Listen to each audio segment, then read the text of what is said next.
روحانی استاد کی سختی اصل میں تربیتی ہوتی ہے. یہ روحانی سرجری کی طرح ہے. سرجری یعنی جہاں درد دینا ضروری ہو جاتا ہے. بالکل. اگر کسی کو کینسر ہو تو اسے میٹھے الفاظ سے ٹھیک نہیں کیا جا سکتا. اس کے لیے سخت آپریشن ضروری ہے. سکھدیو کے پاس مفوق الفطرت طاقتیں تھیں، کالا جادو تھا. خان ان طاقتوں کو عشق الہی کے لیے نہیں چاہتا تھا. تو وہ کیوں چاہتا تھا؟ اس کے اندر حسد تھا. وہ سکھدیو جیسی طاقت حاصل کر کے خود کو بڑا ثابت کرنا چاہتا تھا. اس کی ایگو، اس کا نفس اسے چلا رہا تھا. مطلب اس کا مقصد خدا نہیں تھا بلکہ اپنی ایگو کو مطمئن کرنا تھا. صحیح پکڑا آپ نے. اور مرشد یہ جانتا ہے کہ جب تک انسان اپنے نفس کو بالکل مٹی نہیں کر دیتا تب تک روحانیت کا نور داخل ہو ہی نہیں سکتا.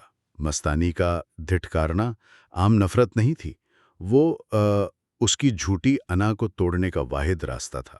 تاکہ خان کو احساس ہو کہ وہ اپنے ہی نفس کا غلام ہے. اور واقعی اس سختی کا اثر ہم اگلے منظر میں دیکھتے ہیں جب خان کی انا آخرکار ٹوٹ جاتی ہے. ہاں، اور وہ شدید ندامت میں ڈوب جاتا ہے. بالکل. اسے تصور میں خانہ کعبہ نظر آتا ہے اور وہ زر و قطار روتا ہے.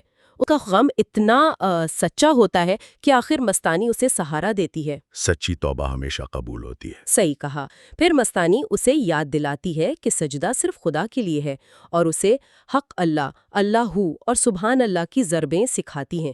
اور اس کا نتیجہ تو واقعی عقل کو حیران کر دینے والا ہوتا ہے. ماشاءاللہ، وہ منظر تو بہت ہی خوبصورت ہے.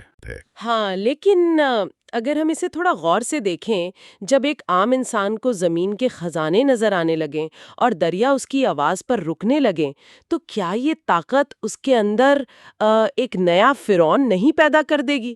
یہ تو نفس کے لیے بہت بڑا جال بن گیا نا. بہت گہرا پوائنٹ اٹھایا ہے آپ نے. روحانیت کے راستے میں سب سے بڑا پھندا یہی ہوتا ہے جہاں انسان کشف کو اپنی ذاتی کامیابی سمجھ لیتا ہے، لیکن یہاں بصیرت اور تصرف کا فرق سمجھنا ضروری ہے. بصیرت اور تصرف، ان میں کیا فرق ہے؟ مستانی نے اسے سمجھایا تھا کہ دیکھنے میں اور اختیار ہونے میں زمین آسمان کا فرق ہے. ابھی خان کو صرف حقیقت نظر آئی تھی. اس کی باطنی آنکھ ضرور کھلی تھی، لیکن اسے ان چیزوں پر تصرف یعنی کنٹرول حاصل نہیں ہوا تھا. اچھا، تو وہ جو دریا رک رہا تھا اور پرندے ذکر کر رہے تھے وہ خان کی وجہ سے نہیں کر رہے تھے؟ بالکل نہیں. وہ پرندے اور دریا خان کے آگے سجدہ ریز نہیں تھے، بلکہ اس عظمت والی آواز حق اللہ کے نور کے آگے سجدہ ریز تھے. ذکر انسان کی روح کو خدا کے نور سے جوڑتا ہے. کائنات کا ہر ذرہ ویسے ہی خدا کی تسبیح کر رہا ہے. بس ہمارے کانوں پر پردے ہوتے ہیں. صحیح کہا. جب خان کا قلب صاف ہوا تو وہ پردہ ہٹ گیا. اگر خان اس مقام پر آ کر اسے اپنی ذاتی طاقت سمجھنے لگتا تو وہ واقعی جال میں پھنس جاتا، لیکن مستانی کی سختی نے اسے مٹی بننا سکھا دیا تھا. سبحان اللہ، کیا خوبصورت حقیقت ہے. پھر وقت کا پہیہ گھومتا ہے اور ربیع الاول کا مہینہ شروع ہوتا ہے. اب یہاں ایک اور حیرت کی بات ہے.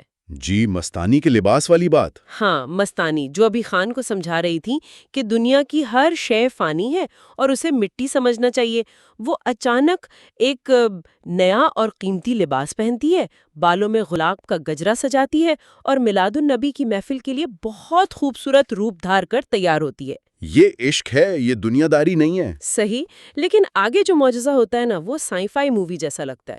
خان اور مستانی حیدرآباد کی سینٹرل جیل کے پاس سے پیدل چلنا شروع کرتے ہیں اور اچانک صرف ایک آواز کے وقفے میں بالکل صرف ایک آواز کے وقفے میں وہ میر پور خاص کی ایک گلی میں پہنچ جاتے ہیں.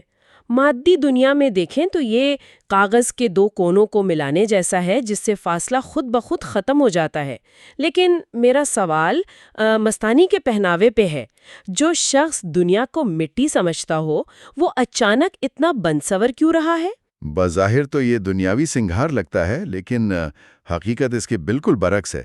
یہ ظاہری دکھاوا نہیں تھا بلکہ خالص عشق رسول صلی اللہ علیہ وسلم کا اظہار تھا. یعنی ان کی محفل کا ادب؟ جی بالکل. جب نیت پاک ہوتی ہے اور مقصد اپنے محبوب نبی کی محفل کی تعظیم ہو تو ظاہری سنگار بھی عبادت بن جاتا ہے. وہ نیا لباس کسی مخلوق کو دکھانے کے لیے نہیں تھا. اور جہاں تک حیدرآباد سے میر پور خاص کا فاصلہ چند قدموں میں طے کرنے کی بات ہے جسے ہم طے الارض کہتے ہیں، اس کا کیا راز ہے؟ اس کا فلسفہ دنیا کی گریوٹی اور وقت کی قید سے آزادی کا ہے. جو انسان حقیقی معنوں میں خدا کا نائب بن جاتا ہے اور اس مادی دنیا کی خواہشات سے آزاد ہو جاتا ہے تو وقت اور فاصلے اس کے تباہ ہو جاتے ہیں. یعنی مادی قوانین ٹوٹ جاتے ہیں اس کے آگے. ہاں، مستانی کہتی ہے کہ کائنات کا باطن نور خداوندی ہے. وقت اور فاصلہ انسان کے بنائے ہوئے پیمانے ہیں.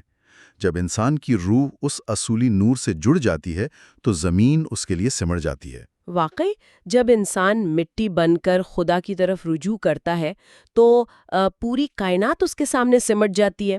پھر ہم دیکھتے ہیں کہ وہ دونوں اس عجیب سفر کے بعد محفل میلاد میں پہنچتے ہیں، اور یہ محفل کسی عام جگہ نہیں ہو رہی. یہ لیلاوتی کا گھر تھا. بالکل، ایک پرانی ہندو طوائف جو اب توبہ کر کے خیر النساء بن چکی ہے، اور اس گھر میں روحانی ادب کا یہ عالم ہے کہ نسوار یا بیڑی پینے تک کی سخت ممانعت ہے تاکہ محفل کا احترام قائم رہے.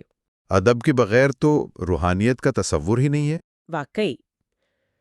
پھر خیر النساء کی بیٹی مہر النساء محفل کا آغاز پرخلوص انداز میں تلاوت قرآن پاک سے کرتی ہے. اعوذ باللہ من الشیطان الرجیم بسم اللہ الرحمن الرحیم. فَإِذَا قَرَأْتَ الْقُرْآنَ فَاسْتَعِذْ بِاللَّهِ مِنَ الشَّيْطَانِ الرَّجِيمِ بسم اللہ الرحمن الرحیم. الحمد للہ رب العالمین الرحمن الرحیم مالک یوم الدین ایاک نعبد و ایاک نستعین اہدنا الصراط المستقیم صراط الذین انعمت علیہم غیر المغضوب علیہم ولا الضالین. ترجمہ: پس جب آپ قرآن پڑھنے لگیں تو شیطان مردود سے اللہ کی پناہ مانگ لیا کریں.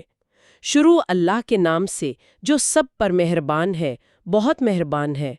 سب تعریفیں اللہ ہی کے لیے ہیں جو تمام جہانوں کا پالنے والا ہے، جو سب پر مہربان ہے، بہت مہربان ہے، جو روز جزا کا مالک ہے. ہم تیری ہی عبادت کرتے ہیں اور تجھی سے مدد مانگتے ہیں. ہمیں سیدھے رستے کی ہدایت فرما، ان لوگوں کے رستے کی جن پر تو نے انعام فرمایا، نہ کہ ان کے جن پر غضب کیا گیا، اور نہ گمراہوں کے. سبحان اللہ. ایسی تلاوت سن کر واقعی دل و دماغ روشن ہو جاتے ہیں. اور اسی نورانی فضا میں پھر مستانی ایک ایسی پرمغز تقریر کرتی ہے جو ہر سننے والے کی روح کو جھنجھور کر رکھ دیتی ہے. اس کی بات کا مرکزی پیغام یہ ہوتا ہے، عام زندگی میں کیا کرتے ہیں ہم عظیم ہستیوں کو اتنا اونچا درجہ دے دیتے ہیں تاکہ ہمیں خود ان جیسا بننے کی کوشش نہ کرنی پڑے. بہت سچی بات کہی آپ نے. ہم انہیں صرف مفوق الفطرت مان لیتے ہیں. ہاں، اور اس طرح ہم اپنے عملی فرض سے پیچھا چھڑا لیتے ہیں. مستانی کی تقریر کا مقصد اسی غلط فہمی کو ختم کرنا تھا. دیکھیں، اسلام ایک عملی دین ہے. یہ صرف عقیدت تک محدود نہیں ہے بلکہ زندگی گزارنے کا ضابطہ ہے. اگر ہم نبی کریم صلی اللہ علیہ وسلم کی حیات طیبہ کو عملی نمونہ یعنی اسوہ حسنہ نہیں مانیں گے، اصولوں کو اپنی روزمرہ زندگی میں کیسے لاگو کریں گے؟ خدا کی محبت کا ثبوت اصل میں رسول صلی اللہ علیہ وسلم کی اطاعت میں چھپا ہے، یعنی سچی پیروی میں. ہاں. اور آپ ان کی اس سچی بات کا اثر دیکھیں. محفل کے اختتام پر نور اور درود کی ایسی بارش ہونے لگی اور ہر طرف حنا کی ایسی خوشبو پھیل گئی کہ ہر شخص اس روحانی سکون میں محو ہو گیا. یہ برکت اصل میں اسی اطاعت کا ثمرہ تھی. ماشاء اللہ. آج کے اس تمام گفتگو اور تفصیلی جائزے سے ہم سب کے لیے ایک بہت گہرا اور فکریہ سوال پیدا ہوتا ہے. ایک طرف لیلاوتی کی مثال ہے، ایک ہندو طوائف جس کی زندگی بدل کر اسے خیر النساء اور عاشق رسول بنا دیا گیا. اور دوسری طرف مستانی ہے. ہاں، مستانی جیسی کامل ذات جس کے آگے وقت اور زمین کے فاصلے سے مٹ گئے. یہ دونوں مثالیں ہمیں بتاتی ہیں کہ روحانیت کسی خاص نسل یا ماضی کی محتاج نہیں ہوتی. اگر یہ عظیم تبدیلیاں ان ہستیوں کی زندگی میں آ سکتی ہیں تو ہم لوگ اپنے نفس کو قابو کر کے اپنی روحانی صلاحیتوں پر کیوں پابندیاں لگائے بیٹھے ہیں؟ ہمیں اپنی روحانی اڑان خود کرنی ہوگی. واقعی یہ خود احتسابی کا مقام ہے۔ ڈسکرپشن میں دیا گیا ہمارا واٹس ایپ چینل کو بھی ضرور سبسکرائب کریں تاکہ بہت ایسی باتیں جو فوراً کہی جانی چاہیے وہ آپ تک پہنچ سکیں۔ اینڈ آپ کا بہت شکریہ کہ آپ نے ساری پوڈ کاسٹ سنی اور دیکھی۔ امید ہے کہ اس سے آپ کے اندر ایک جذبہ اور جستجو پیدا ہوئی ہوگی کچھ سیکھنے کی۔ اگر آپ نے چینل میلوڈی آف ڈیوائن کو سبسکرائب نہیں کیا تو پلیز کر لیں، لائک کر دیں ویڈیو کو اور forward it to the ones whom you think they are interested to listen such kind of spiritual content جو کہ آپ کو سکھاتا اور آپ کی نورشمنٹ کرتا ہے۔ بہت دعا کے ساتھ اللہ حافظ ٹو آل۔